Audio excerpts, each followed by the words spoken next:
Bonjour tout le monde, aujourd'hui ambiance cuisine du monde avec une recette vietnamienne. La cuisine vietnamienne elle est saine, équilibrée, parfumée. Je vais vous faire un bo bun.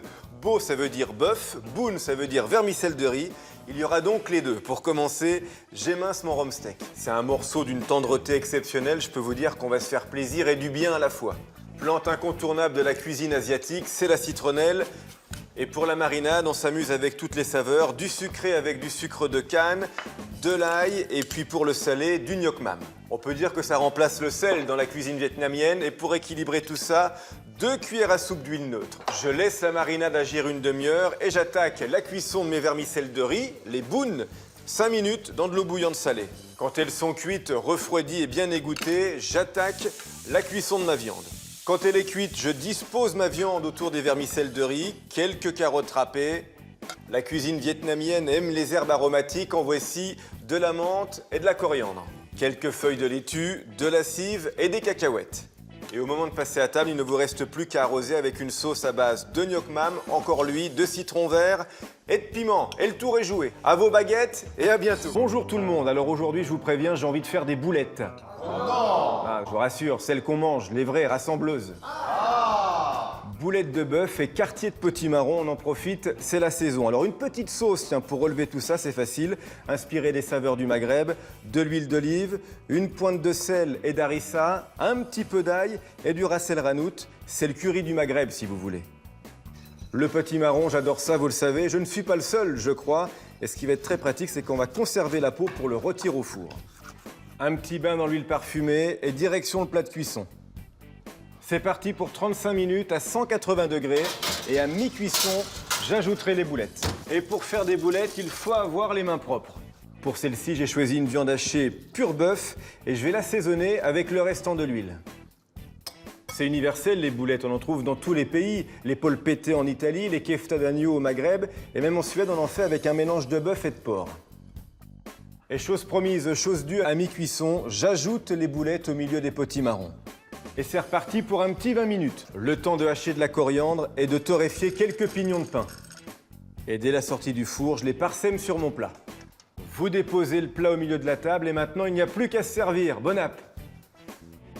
C'est sain, équilibré et en plus ça coûte pas cher. Comme quoi, vive le fait maison! À bientôt! Bonjour tout le monde! Une note d'été, des saveurs méditerranéennes. Et bien aujourd'hui, je vous emmène en voyage avec une dorade à la grecque. Ça commence par une farce qui va venir relever mes poissons. Pour ça, l'oignon nouveau, c'est parfait. Mais pas que, je vais aussi émietter un fromage qui nous vient de Grèce. C'est le fromage officiel au lait de brebis, la feta. Et une belle poignée d'amandes pour le parfum et le croquant. Dans les farces, j'adore les herbes. Alors en voici avec du persil et de l'amande concassée. Et je lis tout ça avec le fameux filet d'huile d'olive. Je vous présente donc le poisson du jour, une dorade grise de Méditerranée. Celle-ci pèse ses 800 grammes. Alors avant de la farcir, je taille quelques incisions sur les flancs. Du sel, de l'huile d'olive, un plat à gratin et c'est parti pour le four. 30 minutes à 180 degrés. Pour accompagner, je vais vous faire une salade de boulgour aux accents méditerranéens. Le boulgour, vous connaissez, c'est du blé concassé. Une bonne huile d'olive, celle-ci est bien fruitée, elle vient des Baux-de-Provence. Et on continue avec les parfums. Croquante, juteuse et acidulée, voici la grenade. Alors attention, ça tâche. De l'amande fraîche et du jus de citron. Un poisson au parfum de Méditerranée, une salade fraîcheur, et bien voilà, c'est le bonheur les amis, à vous de cuisiner. Une céréale pour accompagner un poisson de saison. Et bien voilà les amis, maintenant, à vous de manger équilibré. À bientôt. Bonjour tout le monde. Aujourd'hui, je vous invite à voyager avec une recette inspirée de la cuisine indienne. Une recette inratable, vous allez voir. Souris d'agneau tandoori pour tout le monde. Le tandoori, vous connaissez, c'est un mélange d'épices typique de la cuisine indienne. Il y a du cumin, du gingembre, du curcuma. Que des bonnes choses. Je les mélange avec un peu d'huile d'olive. Avant de les rouler dans les épices, j'assaisonne mes souris. Alors c'est un morceau délicieux, c'est le prolongement du gigot. À la cuisson, il va devenir tendre et fondant comme on aime. Une autre épice typique de la cuisine indienne, c'est la cardamone en gousse. Je les éclate comme ça et on va récupérer les graines. Quand frais, légèrement citronnés, elles vont apporter de la fraîcheur à notre agneau. Avant de les cuire au four, je les fais colorer dans ma cocotte. Je nettoie les pommes de terre qui vont l'accompagner. Alors c'est un calibre que j'adore, très pratique, c'est la grenaille. Et pour continuer avec le voyage et l'exotisme, un peu de citron confit. J'assaisonne, Je couvre et c'est parti pour une cuisson au four. Le tandoor dans la cuisine indienne, c'est un four. Donc pas question de faire ça à la poêle. On commence 10 minutes à 190 degrés et ensuite 45 minutes à 160. Et dès la sortie du four, pour apporter de la verdure et de la fraîcheur, de la coriandre par-dessus. À bientôt. Bonjour tout le monde. Vous le savez, demain c'est le Nouvel An chinois. Et en Chine, on ne rigole pas avec la nouvelle année. On fait un repas fastueux avec de nombreux plats et notamment du poisson parce que le poisson, figurez-vous, est symbole de profusion et de prospérité. Voilà pourquoi aujourd'hui je vais cuisiner du mérou à l'asiatique. Pour la cuisson, eh bien regardez, on va se faire du bien avec une cuisson vapeur. 7-8 minutes, pas plus. Comme ça, on va bien conserver les minéraux et les vitamines de notre poisson. Pour la sauce qui va relever tout ça, on est en plein dans les saveurs asiatiques. 2 cuillères à soupe de sauce soja, du vinaigre de riz et de l'huile d'arachide. Un petit peu d'eau et je continue avec les saveurs asiatiques. Alors voici un rhizome que vous reconnaissez. C'est le gingembre. Piquant, relevé, puissant. En Asie, c'est ce qu'on appelle un aliment yang. Il est tonique, il nous veut du bien, le gingembre. Un autre condiment qu'on retrouve dans notre cuisine, mais aussi dans la cuisine chinoise, c'est l'ail juste haché. Du sucre de palme pour adoucir, ça marche aussi avec le sucre de canne. Je porte ébullition et il n'y a plus qu'à dresser. Le mérou, la sauce, un petit peu de ciboule, des graines de sésame à la surface et à nouveau de la ciboule en bâtonnet. Vous n'avez plus qu'à fêter le Nouvel An chinois avec ce plat parfumé et équilibré. Bonne journée et à bientôt. Bonjour tout le monde. Alors bien souvent, vous le savez, on n'a pas le temps de faire les courses, mais il faut bien manger. Et dans ces cas-là, on dit merci aux ingrédients du placard. Aujourd'hui, je vais vous faire une salade de riz à la mexicaine.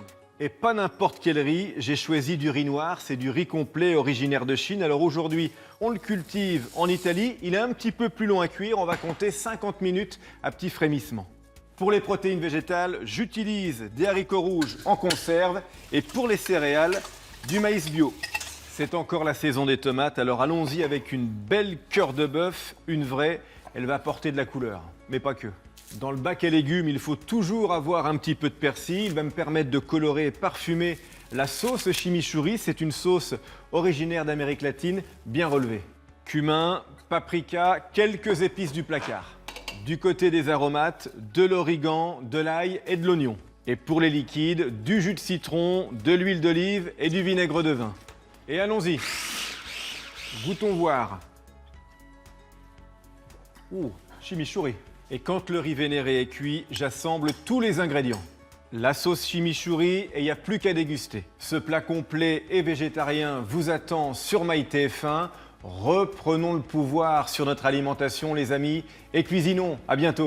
Covid ou pas Covid, vous le savez, c'est important de se laver les mains avant de cuisiner. Et bien voilà, ça c'est fait. Et aujourd'hui, on va faire une recette qui sent bon l'Afrique, le Sénégal. Je vais m'inspirer du poulet yassa.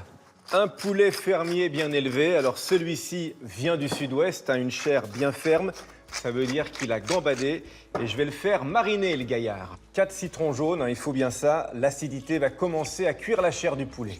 Dans le poulet yassa, il y a de la moutarde, alors il y a ça, mais il n'y a pas que ça, il y a de l'huile d'arachide aussi.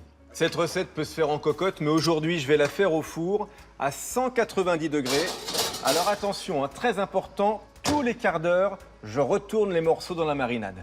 Et comme on le fait au Sénégal, pour accompagner, je prépare quelques oignons. Et bien le bonjour, amis sénégalais, si vous nous regardez d'ailleurs, on vous embrasse. Je les fais revenir dans de l'huile d'arachide, toujours la même. Je retourne mes morceaux de poulet une dernière fois et je poursuis la cuisson au four pendant 15 minutes et on va récupérer le jus pour parfumer les oignons. Au Sénégal, pas de poulet yassa sans riz, alors je dépose mes morceaux par-dessus. Quelques zestes pour finir et voilà une belle recette familiale les amis. Comme c'est pas simple de voyager en ce moment, n'hésitez pas à vous dépayser en cuisinant. Ça sert à ça aussi la cuisine. À bientôt. Merci d'avoir regardé cette vidéo. Alors si vous aimez Petit Plan d'Équilibre, abonnez-vous à cette chaîne et rendez-vous sur TF1+.